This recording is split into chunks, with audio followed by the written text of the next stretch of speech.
Good morning, everybody. Welcome to episode 189 of Hawk Blogger Mornings. I am Brian Nemhauser. You can find me on Twitter and Instagram at Hawk Blogger.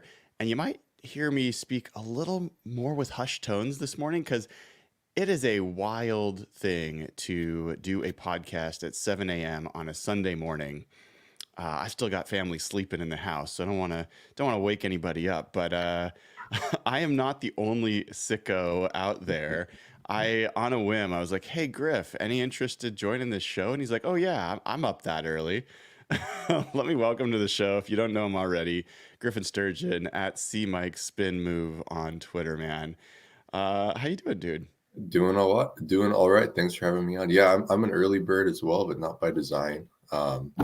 It's a really silly reason, but my dogs are older and they can't Uh get huh. through the night without needing to go to the bathroom. So they're always barking at me to get them out the door at like 5:36, and it's either I sleep through it or I have to deal with a present downstairs somewhere. So Mm-hmm. that's Mm-hmm. simple as that. But yeah, so I'm up. So yeah, I'll join. Sure, why not? Let's do it. What is your typical Sunday routine? Sunday like NFL day routine? Uh, I always have to sacrifice one of the time windows. I can either only watch the 10 a.m. slate or the 1 p.m. slate, because I have to get out the door and run some errands, just the way my schedule is constructed. But yeah, I mean, like I'm usually just in, uh, engorging on football, as everyone else is. It's like it feels like one long like couch session of TV watching, and then you look at the clock and it's like 8 p.m. And you're like, oh God, what happened today? So yeah, I'm in the same boat as everybody else. Well, and you also then watch a lot of film after the fact. So, do you just generally watch Seahawks games, or are there other things that pull you in after games are over? Yeah, I mean, I typically I'll watch the Seahawks all 22 like 3 or 4 times. And I'll go back into it with like the second, third, fourth viewing, looking for something specific. But um, I'll watch, like I like to watch the young quarterbacks every year, see how they're doing. I like to watch like certain defenses that are doing really well in particular. Um, and then like whatever like contentious topics there are league wide, like a hot take, oh, this defense isn't real, or that player is secretly really good, or whatever, stuff like that. Like, oh, what's going on there? Yeah, so probably it's like along those lines as far as why I'm watching a certain team.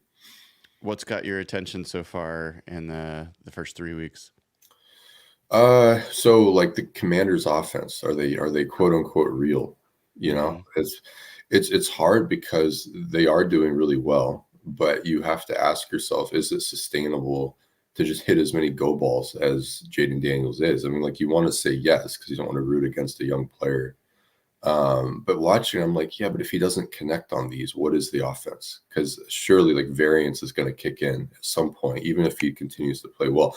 But I mean, his process though is still pretty solid in the other areas. So as those numbers come down, is he going to just are they going to shift? Is Cliff Kingsbury going to be able to pivot essentially? And that's always been Cliff's problem. He starts a season off hot and then he kind of runs out of ammo in the second half of the year.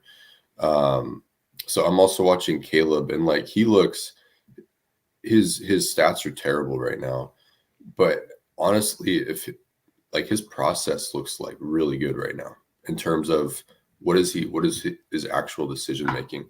He's just not making throws that he made in college, and you have to think like 3 years into the NFL, the accuracy is going to catch up. Like if it doesn't, then he's fundamentally a different player. And then you have to start thinking about like, well, what's going on with the coaching? What's going on with the culture, the environment? Is he just rattled from his O line, and Waldron can't find ways to settle him down? That's where my mind would go. In my mind, I'm like, if he just starts making throws he's always made, the floor will like skyrocket up the chart statistically. So yeah, so we've been watching Caleb, but honestly, if the accuracy does come in, he looks every bit the number one overall pick. And I had Drake May over him, like just by a smidge. But obviously, Drake May isn't even on the field yet, and so Caleb is like, you totally see it there with him. I'd be pretty I was a Bears fan, I know it's hard to stomach the record, but I would be trying to exercise cautious optimism and just feel like, yeah, we're going to be fine here. There's too much in place not to be fine. So, Yeah, well, we're going to find out later in the season when the Seahawks go into Chicago. Either they will have found their stride or Shane Waldron won't be there anymore. I mean, like, right. I think the pitchforks and torches are already out in Chicago, and I think it's a rough start for that offense. But Definitely. they've got a lot of talent. There's no doubt about it. And I guess they get their number one receiver, or technically their number one receiver, back this week, with him coming off the toe injury for the first time. So we'll see if that helps give him some more reliable, a reliable target.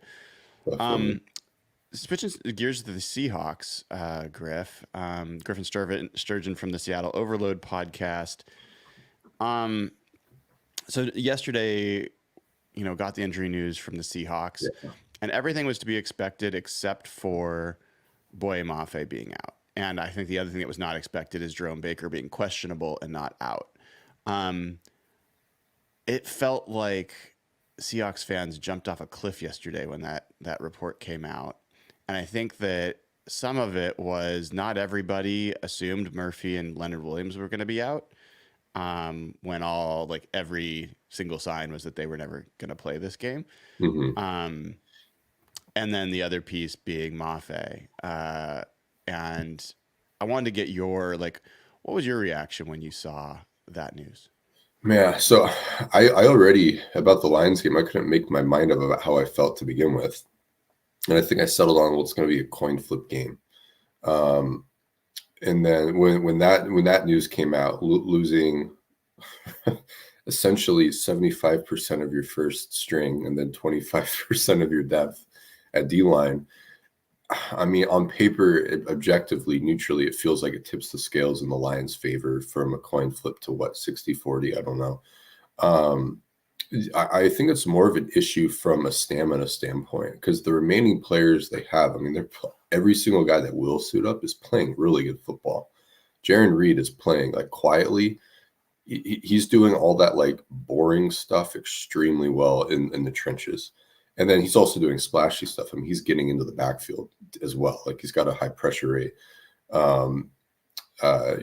Jonathan Hankins is an absolute beast. He's looking like he's looking like Al Woods did right before he got busted for the ingestion of certain substances right now. I mean, he looks amazing. And then Derek Hall, it's go carry the torch, young man, from Nwosu to Mafe. It's you're playing just as well as those guys. And Draymond Jones had a splashy game against the Dolphins, and each week he's getting more comfortable on the edge. I mean, for him playing the edge, as we know, he's the bigger end of the spectrum weight wise for that position. My question was never really traits with him. It's just he just seemed. I mean, he's played edge throughout his career, but it's not. I mean, historically, he's a defensive tackle, right? So it's about getting used to the timing and the space is different and everything. And I think he just needed reps. And by week 3, he's banked enough reps where he looks really comfortable with a lot of the more challenging stuff, like dealing with a split block across the formation on, say, split zone. It's not that he can't deal with a tight end blocking him. It's how does he relate to the block relative to what the rest of the blocking structure in the D-line is doing. Week 1, he was getting too upfield at times. He was using a spill technique when he should be using a box technique, or vice versa. It's clear he just isn't used to it. Right now, he seems used to it now. He just got enough reps, mental and real reps. So, I mean, who they're going to trot out there on the first and 10, they're going to be fine. At least as fine as they would have been otherwise. The worry is as you get further down the game and do you want these guys playing 40, 50 snaps? Them all playing 25 to 35 snaps.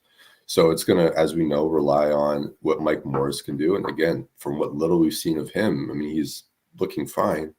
Miles Adams always impresses in August. He's going to really get some real NFL regular season snaps this game. So excuse me, I'm rooting for these guys. But yeah, my question is really not who's out there. It's what is their stamina level so as Hmm. much. So Yeah, I've got a ton of thoughts on that. I want to check with you on a few of them as well. But um, a couple questions. So did you notice what they did last week in Miami when Williams and Murphy were out? Like, did Draymond slide inside some? Did they just play Hankins and Reed a lot more? Anything changed on the fronts that they were playing? Stuff like that? they did kick Draymond Jones, and I remember him inside. He had a good three technique rush. It's like, yep, he's still a good B gap rusher. He has been his whole career. So that was like good confirmation that the switch to edge hadn't, made him lose what his past self has been like. Um, I'm trying to think in terms of front usage. I mean, Miami was throwing because they had to throw, and like the second half of the third quarter and the fourth quarter, so they were in their more pass rush oriented stuff. I want to say maybe they had the linebackers come mug the line of scrimmage, but not for pass purposes, for run purposes, and that's kind of a way to beef up some of their nickel fronts. Is that you get what is called like bare front spacing when you pull the linebacker down into the B gap. So they had Dodson in there doing some dirty work. So I think there'll be stuff like that. There's also some scheme tweaks they used in the preseason out of their nickel stuff that ironically hasn't showed up in the regular season, where they're doing these different line movements out of their four down fronts, where they've got the two eye nose tackle who's aligned in a two eye, so inside shade of the guard, and then the three technique. They slant. They use what is called a slow slant or a slow stunt. So kind of like the three technique crosses face on the guard of the A gap, the two eye crosses face into the B gap. But instead of doing it fast, where they like shoulder rips and speed rip through, they use a two gap technique and they cross face on the other side. Which what that allows them to do is you're able to plug those gaps that you're not covering, but by virtue of it being quote unquote slow, you're also available to work back into your old gap. So it's kind of like sped up two gapping in a sense, is what a slow stunt can solve. And then also you have the linebacker overlapping and then hitting the unopened A gap or the open A gap, the uncovered A gap. If we remember, John Radigan made some plays in the backfield during preseason. That was the same stuff that they started to do, and it was interesting that we didn't see that until it started to deplete.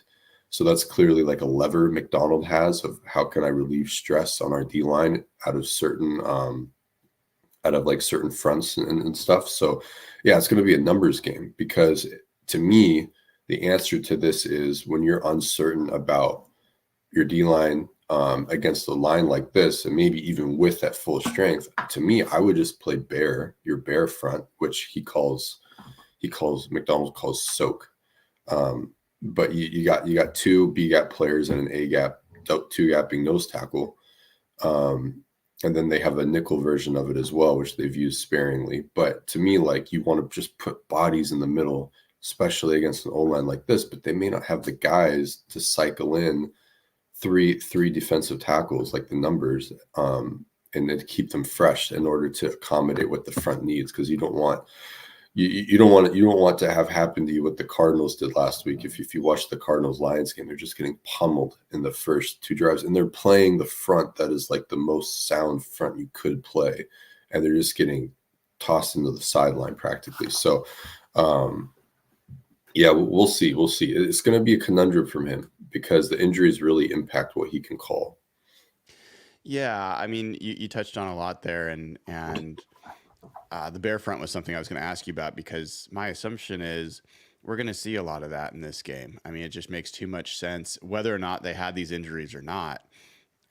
Their ability to plug the middle of the line and the run game feels like they got to put their best foot forward there, and that even in the Miami game, when they went to that front versus others, it was a noticeable difference in terms of how they were able to plug the middle. Mm-hmm. This is going to be a game where, you're going to see, I think, obviously a lot of Jonathan Hankins. You're going to see a lot of Jaron Reed. You're going to see a lot of, probably Miles Adams, Mike Morris. Those guys are going to get in there. And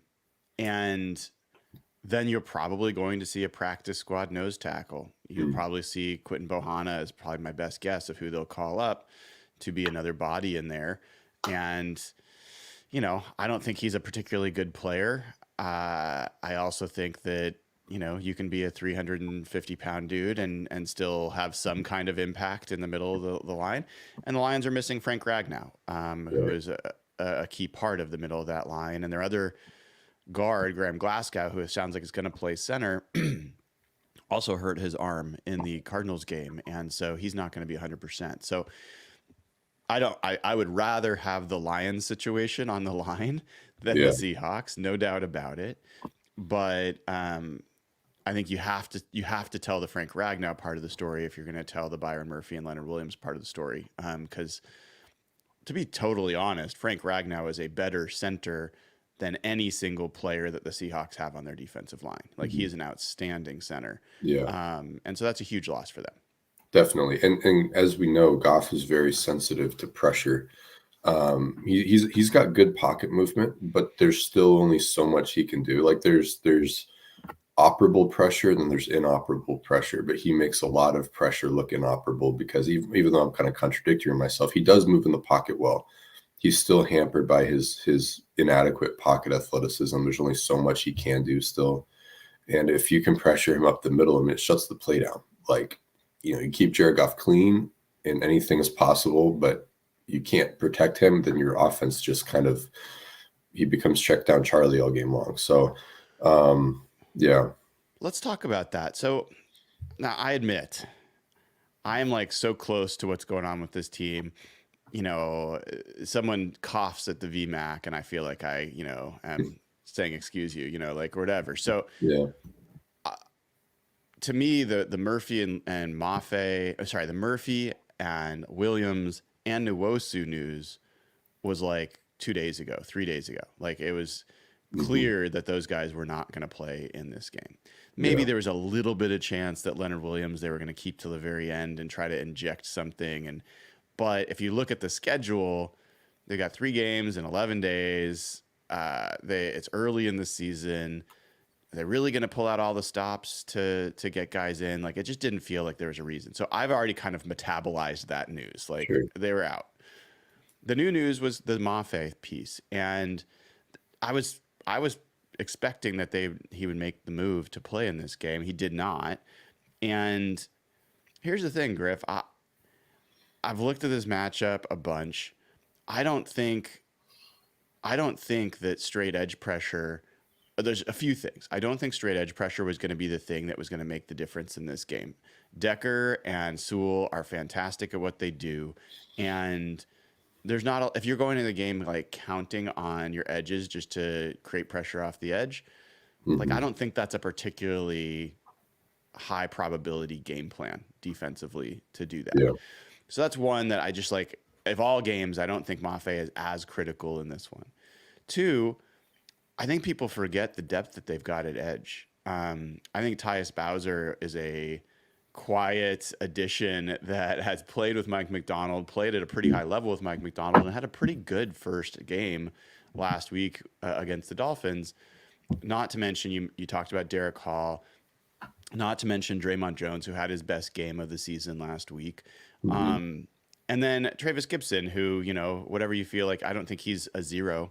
He's a competent NFL player. And so I look at those 4 just by themselves.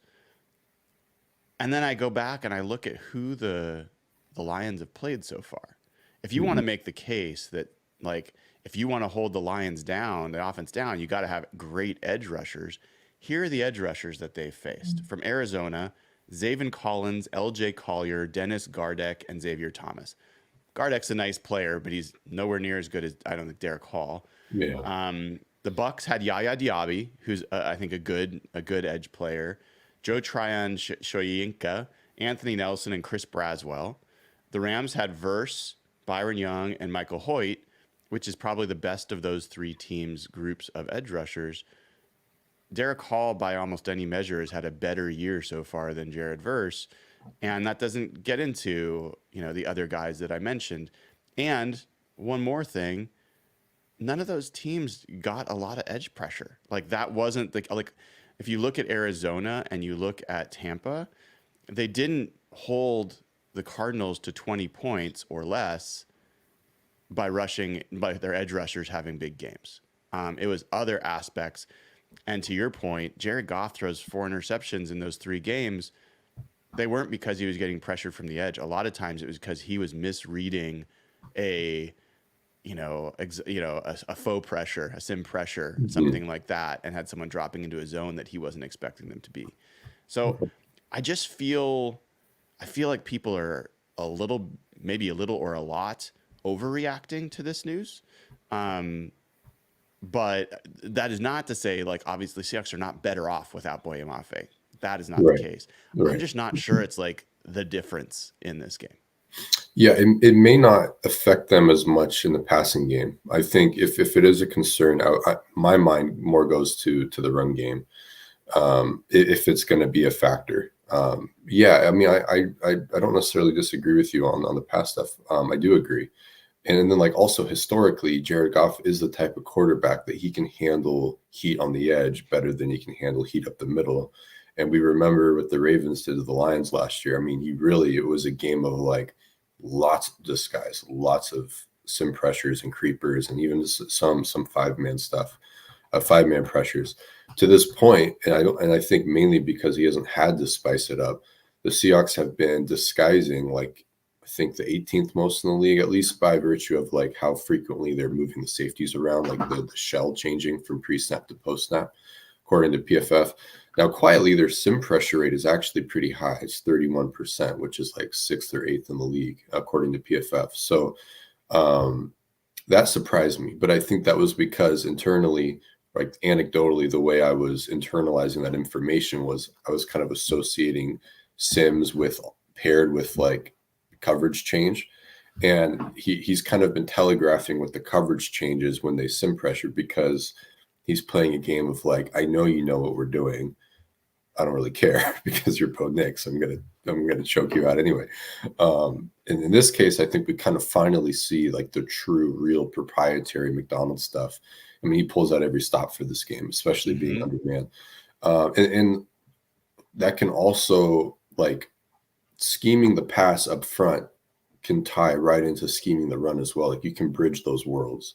And I think that's what he's going to do. Like, if you call it sim pressure and it's a run, well, now all of a sudden your sim pressure is a 5-man run blitz, because that 7th dropper is no longer dropping. He's reading a run block, so he's going to play the run.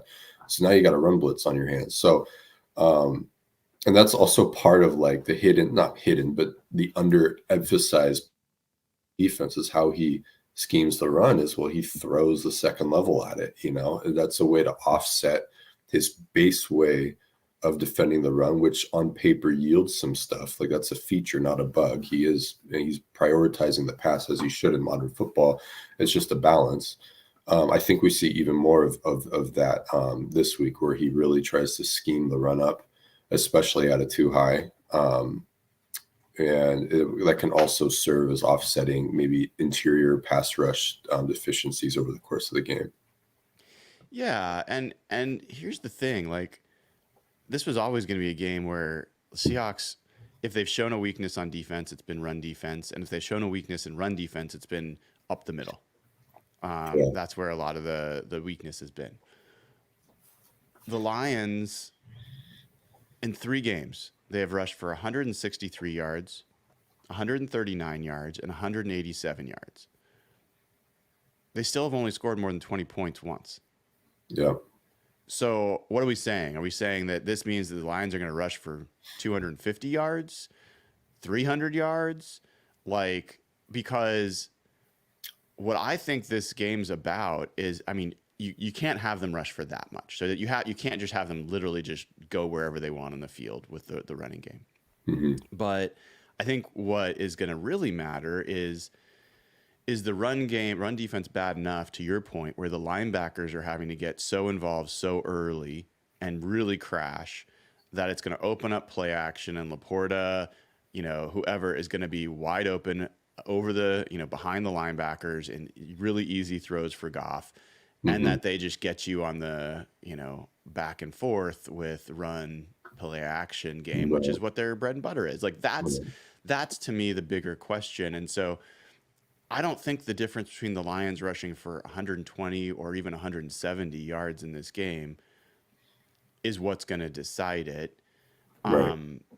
I think it's whether Goff can figure out how to pass. And I got to say, man, they have not faced a secondary that's anywhere close. Like No. not even in the like 15 spots of this secondary so far. And Goff's made mistakes against this group before.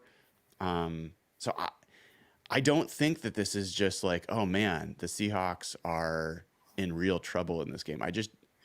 I'm not convinced of that. Yeah. Yeah. Yeah. So, I mean, like you said, defending the run versus defending the pass and how they distribute resources. To me, defending the run and like, especially for the Seahawks, but like just the NFL in general, like the way to look at it is how well are you defending the run relative to the resources you're committing to it is really what it's about. Because Mm-hmm. however many resources you're committing to the run, it implies how many resources you're committing to the pass. And you want to defend them the more dangerous thing. Seattle has a weird relationship with that in this moment, and in that in one high, they're like holding teams to like 3 yards per carry. I think even maybe less than holding teams to 6 yards per carry. Now, in the aggregate, the run defense is really good because they're simply not spending as much time at 2 high, so therefore the numbers skew toward the 1 high figure, right? So, which again, that's part of the I don't want to say genius, but in some ways it is genius because there are some DCs around the league that will just stay in stuff that gashes them. And like where's the, roll that safety down, man. Come on. You can even do it from depth and still trick the team into thinking you're playing too high when you're not. So like, to me, it's like, well, does the Seahawks have the run defense to stifle this? This is before the D-line injuries. And my answer to that question is like, well, it depends. In 1 high, they do. To this point anyway, in 2 high, they don't. So like, how do you view that? Like, that's why like it's so important when we talk about statistics to like unbucket this stuff, because a lot of it's very contextual. It's like Kyle Korver is a good shooter off ball, but he's not a great shooter when he's handling the ball and having to step back and make a step back three. He's not Steph Curry. He's Kyle Korver. So it's like, how do you answer these questions? Now, no one's going to say Kyle Korver is not a good shooter. We can say he's a good shooter for the sake of discussion, but with the Seahawks right now, it's like they do have a dichotomy right now between their box numbers. And if you look at that tape, I mean, of their 2 high stuff, technically individual players superficially are responsible for it. Like it's this guy or it's that guy. But my question is, but does that really illustrate the issue here? Is it really a matter of execution, or is it how they fit the run from 2 high? I do think that to this point, Macdonald hasn't introduced enough like release valves when they're in 2 high to resolve this. He's kind of letting it happen to them. And he's kind of alluded to this in his press conferences, like, oh, I had him in a bad call here, a bad call there. But there's still like a lot of things a DC can do, or a defensive play caller can do to, again, alleviate those stresses. But when they've been in 2 high, he's been fairly static with the D-line. That's usually one of the main things you do. If you're not going to change like who is involved in the run fit at the second level, because sometimes in 2 high, like the Fangio group, they have that when they're in quarters, they have the weak safety, one of the deep safeties. They just say like, oh, you're in the run fit. So it's like, okay, great. So our numbers are even, right? Like, but there's still the reality of that guy's coming from 12 yards out. Mm-hmm. I mean, you can only BS it so much. Then there's the other one where you could say, okay, we're going to have the nickel in the run fit. So there's 6 blockers forming 7 gaps. We have a 6-man box. Oh, no, we don't. We actually have a 7-man box because our nickel is folding in. That's great. He's closer than the safety, but that nickel is 200 pounds. So what is that going to look like? There's give and take there. In Macdonald's case, he doesn't involve the safety. He doesn't involve the nickel. I mean, they're help, quote unquote. They're help. They're cleanup, but they're not primary run fitters. So what he does is he fits 7 gaps with 6 players. So that means the second level, they don't get to play as aggressively as they would in 1 high. They have to play more laterally. If there are 3 uncovered gaps, well, you're dispersing the responsibility of 3 uncovered gaps to 2 individuals. If you're aggressive on 1 gap, then the running back's like, oh, I just get to go to the other gap. like gets unopened. So that means when that a offensive lineman climbs on you, you're asking a 230-pound body to effectively two-gap cross-face on a 300-pound body. And it doesn't matter like how good Tyrell Dodson is against the run. He can't do that snap after snap after snap. I mean, even when the Ravens' run defense regressed the second half of last year, Roquan Smith is having trouble crossing face on guys that outweigh him by 100 pounds. Defensive tackles can barely even do that consistently, that match them in weight because it's actually an even fight there. So you have to do things to keep them clean and to manage that extra gap. And so we just haven't seen Macdonald whip that stuff out yet. I think we will see it. Again, that's where, like you mentioned, Bear comes in, that plugs the gap, that plugs the interior, that prevents guys from climbing. The linebackers can use their lateral quickness to kind of olay blocks instead of have to really engage them. So like that's where my mind goes. But yeah, so if they can't fit the run from too high, he's going to have to say, well, if they're averaging 5-6 yards a pop, I got to load the box. And then to your point earlier, if you load the box, now you're going to be more vulnerable against play action. So he's going to have to play around with some things. I do think that the Dolphins game gave us some hint as to how he likes to handle under center or pistol-like situations, which is really like when they play cover 3, they drop Julian Love into one of the hook zones so he can leverage those crossing routes from depth. The Dolphins did hit them over the middle on some stuff, but it did not happen one time, not one time when they had a cover 3 buzz call where Julian Love is playing one of those interior zones and he gets to come at that route from 12, 14 yards out and he gets to nail down and find that crossing route. The ball was checked down every time. So they do have tools. It's just, how frequently do they use them? I imagine this is a game where they'll have to use them a lot. Yeah, and we're talking to Griff Sturgeon from the Seattle Overload podcast, and I'll say this. I mean, I think that if people are looking at this as like, oh, the Seahawks, I need to hold them to a certain point total. That's not how I'm thinking about this matchup. The Lions are an excellent offense. They've got most of their people. They can run the ball inside. They can run the ball outside. They've got multiple threatening receivers, some good route runners, some deep threats. Like they've got a good tight end. Like they've got a lot going for them. And the Seahawks are down a lot of players. I've always thought that the Lions were going to have a chance to score some points in this game. The question is, are you going to be able to make the key play? Like 3 to 4 key plays throughout the game where either you turn the ball over or you get off the field. And there's, Dan Campbell likes his 4th down calls. He likes being aggressive.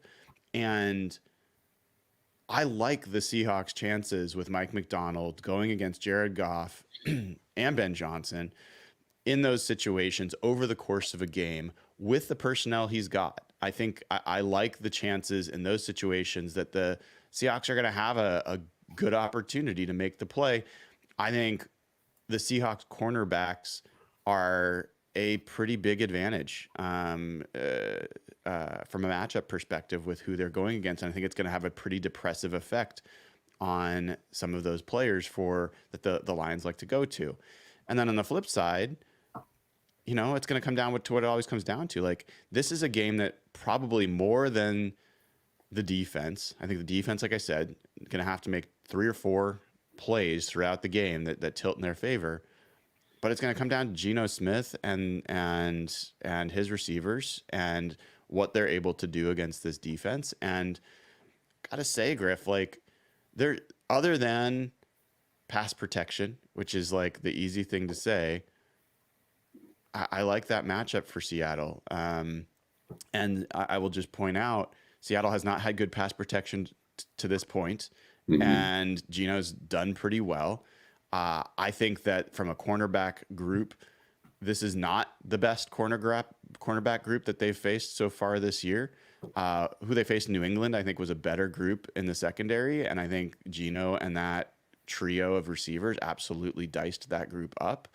So, and that also was a team that had kind of one primary pass rusher and then a bunch of guys. so far for the Lions, it's been Aiden Hutchinson and the nobodies. They've only got Right. two other guys that have at least a half a sack on the team. So I just look at this and I'm like, if I thought there was no chance they were going to win this game, I thought it was like a super long shot, I Mhm. would tell you, and I have in the past. I just don't see that. And for what it's worth, at least as of now, the line hasn't moved an inch since the injury news yesterday. Still Mhm. Lions 3.5. So I don't know, man. Any final thoughts from you about this matchup? How you think it's gonna play out? Yeah, I mean, we spent the first half of the podcast worried about our potential deficiencies in the matchups that aren't in our favor. But like you just said, like there's a lot of matchups in the Seahawks' favor, and if I was a Lions fan, I'd be just as worried Mm-hmm. about those as I am as a Seahawks fan about the D line health and all that. So the Seahawks offense, the skill players versus Detroit's defensive skill players. I mean, it's Seattle all day in terms of who who's got the advantage there.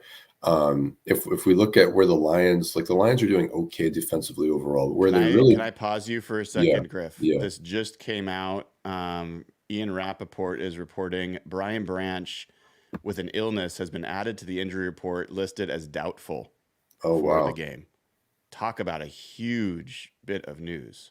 yeah, that's going to swing things for sure. Well, even further to the point, I mean, Seattle offensively, like I don't think Detroit can cover their receivers, and like you said, it's going to come down to protection. But on that note, where Detroit overall is doing okay defensively, but where they're doing really well are third downs. The early downs are kind of rough. And so to me, that means, well, it's their pass rush driving their defensive success, and they get to really tee off on third and long, right?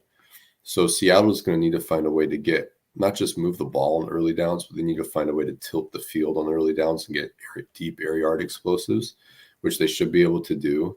Um, and I think that will be the main way that they move the ball this game. If they can, operate on third down, great. I think Field Goals put out a cool stat where like Seattle's third down conversion rate on 3rd and 10 or less is like top 5 in the league. And then 3rd and 10 plus, it's not so great, which it's not good for anybody, 3rd and 10 Mm-hmm. plus. But Yeah. they have so many of those snaps because of the penalties putting them in the hole, especially from last game. So if they can just if they can keep it in third and manageable, as the saying goes, they should be okay. Avoid third downs altogether so that you can't play into Detroit's strengths as a defense. They also play a lot of man coverage, as everyone's kind of talked about, and Seattle will just eat that up. So yeah, I mean, my thinking would be move the ball on early downs, get explosives on early downs, and I think you should be able to mirror, if not exceed, Detroit's scoring output as well. Great stuff from you, Griff, as always. Let me just thank Gemini Brett, who has gifted not just 10 Hawk Blogger memberships, but he gave an extra 2 to make it a lucky Seahawks 12. Thank you so much, Gemini Brett, for giving out those memberships. I think it's great to bring in more people to the community. If you're someone who gets one of those free memberships, pay it forward, man. Like, give it as much as you get it. Help other people come into the community, or just extend. It's one free month that you get. Stick around, be a member for a long time. I'd appreciate it. I know you'd actually get a lot out of it too. Griff, man, thank you so much for starting our Sunday together. It's been great to catch back up with you, and we'll have to do this again soon. Absolutely. Thanks for having me on. All right. That was Griffin Sturgeon, Seattle Overload podcast. Make sure you follow and check out what he and Maddie are doing over there. It's great stuff, and they're great guys, and always appreciate them. And I'm going to wrap it there because, folks, I got to go head to the airport, hop a flight, and head to Detroit. Big news about Brian Branch there hitting late. That's a big change in this game. We'll see.